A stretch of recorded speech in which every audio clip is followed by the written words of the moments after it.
지옥은 과연 존재할까? 스웨덴에서 태어나 40년 이상 불교 철학과 명상법을 가르쳐온 세뮤얼 버콜즈는 60세가 되던 해에 심장수술 후의 혈액감염 증세로 갑작스럽게 임사체험을 하게 되었다. 그의 의식은 육신으로부터 벗어나 광대한 흐름 속으로 빨려 들어가더니 마침내 지옥에 당도했다. 그런데 그는 어떤 죗값을 치르기 위해 그곳에 간 게 아니었다. 그는 자신이 지옥의 부처님의 인도하에 방문객으로서 초대받은 것임을 알게 된다. 오늘은 한 남자의 놀라운 실제 지옥 경험담, 부처님과 함께한 지옥 여행기에 대해 이야기해보겠다.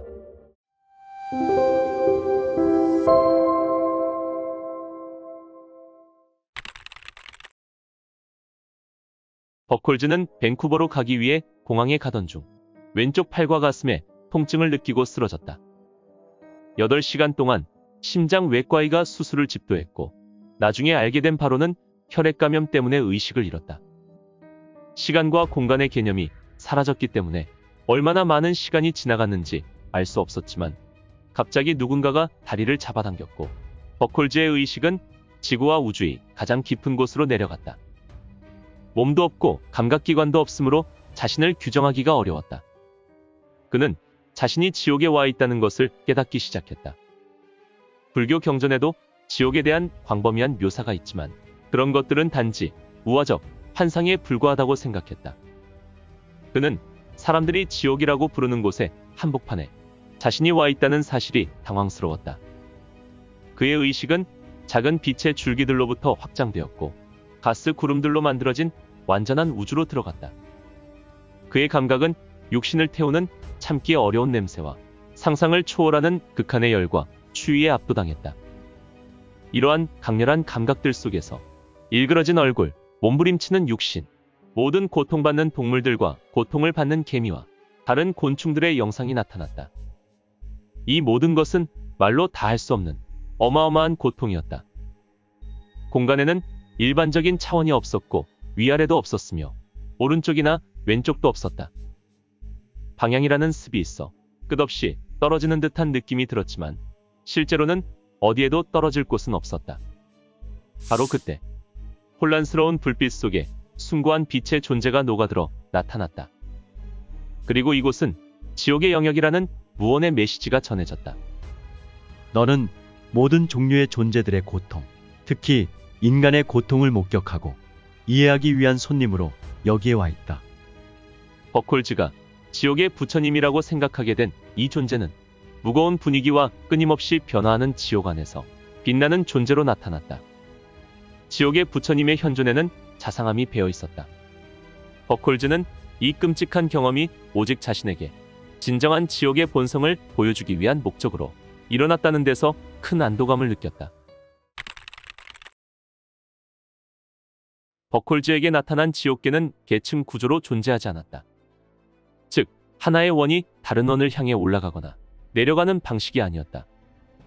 지옥의 모든 원은 마치 같은 영역 같은 단계에서 서로 겹쳐서 존재하는 것 같았다. 한마디로 여러 지옥들과 원들을 말하는 것은 우리의 일상적인 공간 감각에 끼워 맞춘 것이다. 지옥 여행의 시작점은 여러 지옥들이 교차하는 마치 지옥계의 중심으로 보이는 곳이었다. 지옥들 중에는 뜨거운 곳도 있고 차가운 곳도 있는 듯했다. 그곳은 마치 그것들 사이에 접경지대와도 같았다. 이 지역은 지구처럼 익숙하게 느껴졌다. 그럼에도 그곳의 경험은 지상의 삶에서 경험하게 되는 것들과는 전혀 달랐다. 이 지옥의 접경지역에는 평행한 우주들이 겹쳐진 것처럼 뜨겁고 차가운 지옥의 특성이 서로에게 스며들어 있었다. 그 바닥은 바깥쪽 가장자리에 뜨겁고 파란 불꽃이 만들어내는 수정 같은 얼음으로 되어 있었다. 이 거대한 얼음바닥 속에 수많은 지옥 중생들의 형태가 있었는데 이들은 얼어서 미라가 되었지만 동시에 불에 타고 있었다. 열지옥으로의 진입은 마음먹기라는 아주 단순한 이동법에 의해 이루어졌다. 지옥의 풍경은 헤아릴 수 없이 많은 지옥 중생들, 특히 고통받는 존재들의 바다였다. 이 존재들의 각각의 고통은 그들의 정신적 관념 때문이다. 실제로 지옥에서의 고통은 물리적인 육체가 죽은 후에도 계속 살아남아서 지속되는 각자의 마음 상태가 그 원인이다. 존재들은 임종시에 자신이 살아왔던 그대로의 결과로서 지옥에 가게 된다. 육체의 소멸 후에 비록 망자가 되더라도 주된 습관에 의해서 의식은 지속되고 여전히 고통받을 수 있다. 습관화된 관념이 스스로 코, 팔, 다리, 그 외 모든 조각을 하나로 뭉쳐서 지옥의 몸을 만든다. 이미 죽었음에도 불구하고 이 존재들은 어느 시점에 자신들의 지옥의 몸에서 풀려나 다른 영역에서 다시 태어날 수 있다. 뜨겁다라는 말은 지옥의 열기를 빗대서 표현한 것이다. 이것은 비유이지만 동시에 물리적인 실제이기도 하다. 지옥의 몸이라는 표현도 비유인 동시에 물리적인 실제이다. 피부가 불에 타지만 타서 없어지지는 않고 계속해서 몇 번이고 다시 태워진다. 무수한 지옥 존재들이 서로를 압박하고 있지만 그들은 서로를 철저히 남이라고 여긴다. 셀 수 없이 많은 다른 존재들과 몸을 맞대어 함께 불타고 있는 와중에도 말이다. 스스로 생을 마감하는 사람들은 그것이 모든 문제의 해결책이라고 생각한다. 모든 좋은 것들과 나쁜 것들이 숨을 거두자마자 사라질 것이라고 확신하지만 그들은 곧장 열지옥의 틈과 터널로 이끌려간다. 하지만 모두가 이 터널로 들어가는 것은 아니었는데 타인의 이익을 위해 자신을 희생한 사람들은 예외였다. 이러한 유형은 대개 삶과 죽음이 둘이 아니라는, 죽음이 곧 새로운 삶이라는 이해를 바탕으로 일어난다. 이들은 자기 선택의 무게를 이해하고 있기에 믿고 싶은 대로 믿어버린 사람들과는 다르다.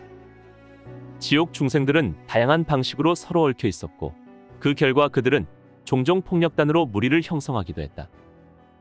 이러한 편성은 그 이론들이 살아있는 동안 서로 다른 분야에서 활동해왔던 업의 상호작용에서 비롯된다.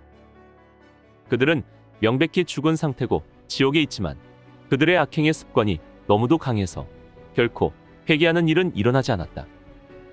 그들은 마치 죽지 않은 것처럼 자신들의 행동을 이어나갔고 희생자들에게 여전히 권력을 휘둘렀다. 버콜즈는 다양한 지옥을 지나 차가운 지옥에 도착했다. 혼잡한 열지옥과 달리 한 지옥은 끝이 없는 텅 빈 공간으로 이루어져 있었다. 모든 존재가 혼자 고립되어 있는 황량하고 쓸쓸한 곳이었다. 한 지옥에서는 비록 존재들이 끝없이 적막한 공간에 둘러싸여 있었으나 이들의 마음은 실제로 얼어붙고 파열되어 그로 인해 생긴 작은 얼음 조각들이 서로에게 상처를 냈다. 이곳의 인구는 열지옥만큼이나 밀집도가 높다. 하지만 이곳의 모든 존재는 극심한 외로움을 경험하고 있다. 눈과 얼음으로 광활하게 뒤덮인 도시와 마을의 흔적은 지상의 모습과 닮아 있지만 이것은 벽과 창문을 바라보고 있는 존재의 습관에 의해 창조된 얼음 신기루에 지나지 않는다. 버콜즈는 노바 우르바누스라고 불리는 얼음 도시의 중앙거리로 갔다.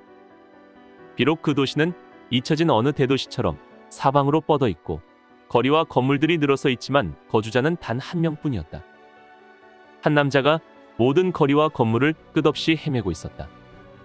그는 자신의 이름을 파커 렌시시라고 했다.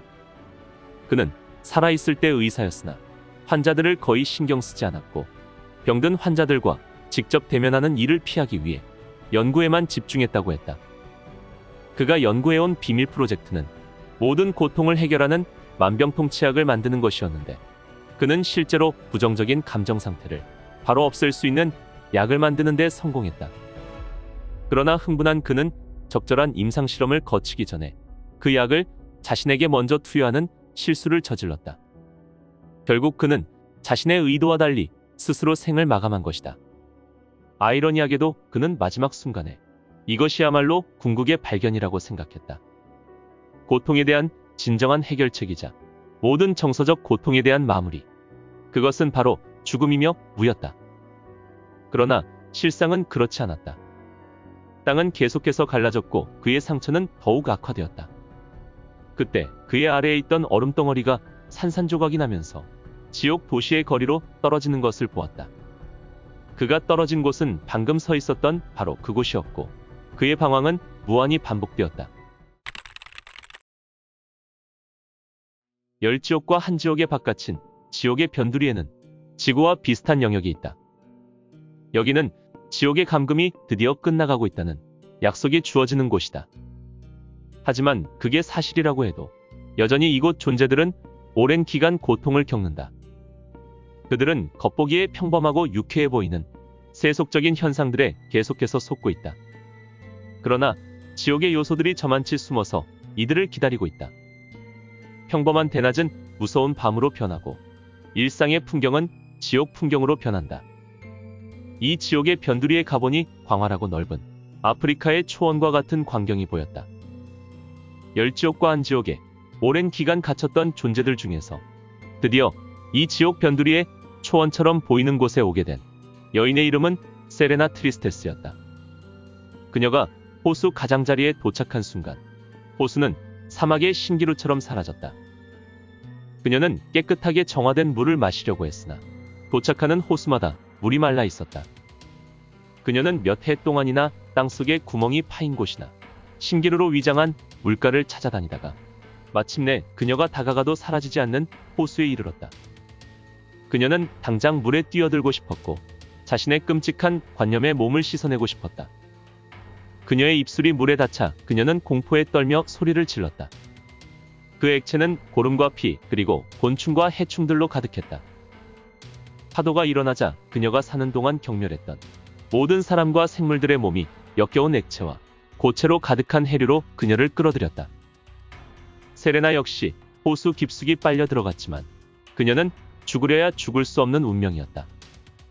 그녀에게는 그저 자신이 증오하고 무시했던 것들에 흡수되는 끊임없는 공포만이 있을 뿐이었다.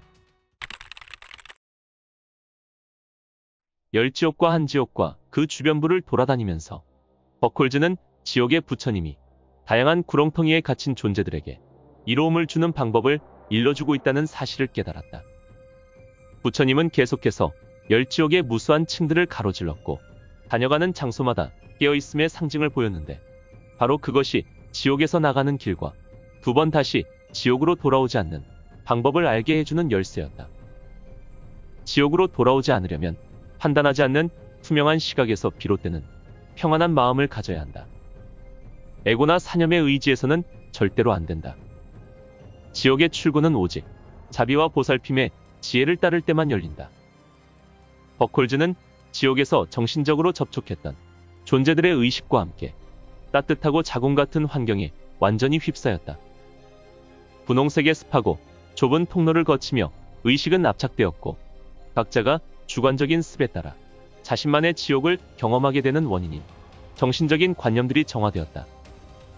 그는 윤회계의 특징인 반복되는 고통에 얽매이는 것으로부터 자유로워질 수 있는 무한한 가능성을 느꼈다. 그렇게 우리는 지옥의 관념들에서 벗어났고 각자의 업에 따라 저마다 높은 영역에서 환생했다. 대부분은 인간의 몸을 받았고 어떤 존재들은 높은 영역인 아수라계와 천신계로 올라갔다. 이것은 버콜즈에게 짧은 시간 동안 안내받았던 여정이 끝났음을 의미했고 그들에게는 끔찍한 지옥으로부터의 해방을 의미했다.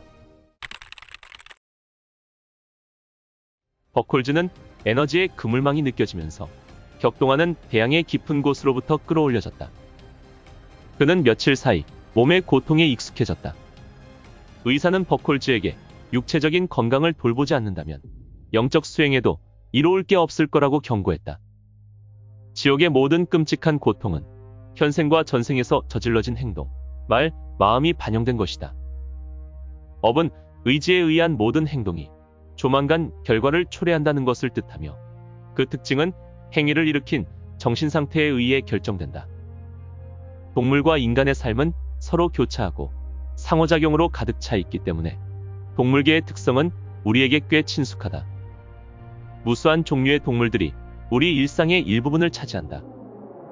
이러한 이유로 사람과 가까운 동물들은 인간계를 살짝 볼 수가 있으며 미래의 환생에 이익을 얻을 수도 있다. 인간계는 탐욕 혹은 열정이 기반이 되는 영역이므로 즐거움은 극대화하고 아픔은 최소화하기 위해 노력한다. 우리는 오직 인간계만이 이 윤회의 끝없는 순환으로부터 탈출할 수 있고 열린 시각으로 바라볼 수 있는 영역이라는 것을 인식하지 못한다. 그래서 현자들은 우리에게 인간의 귀중한 자유와 장점을 숙고하고 영적 수행을 추구하라고 독려한다. 깨달음은 각자의 종교적 또는 세속적인 신앙 체계와 관계없이 모든 사람이 도달할 수 있는 범위 내에 있다. 우리는 바로 이 생에 그 기회가 열려 있다는 점을 놓쳐서는 안 된다. 천신계에서 태어나는 것은 현생과 이전 생들에서 선행을 행한 결과이다. 어떤 신들은 형상이 없고 어떤 신들은 몸을 지녔다. 형상이 없는 신들은 매우 현묘하고 신성한 상태임에도 여전히 업과 죽음의 대상이 된다. 형태를 지닌 신들은 완벽하게 아름답고 커다란 몸을 가진다. 그러나 겉보기엔 이상적인 존재일지라도 윤회의 고통에서는 자유롭지 않다. 이 경건한 존재들은 무상의 진리를 깨닫지 못했으므로 망상으로부터 자유를 얻기가 매우 어렵다. 무상을 깨닫는다면, 즉 조건이 변함에 따라 모든 것이 계속해서 생성되고 소멸한다는 사실을 깨닫는다면 우리는 자아와 이원론적 대상물에 집착하지 않게 될 것이다.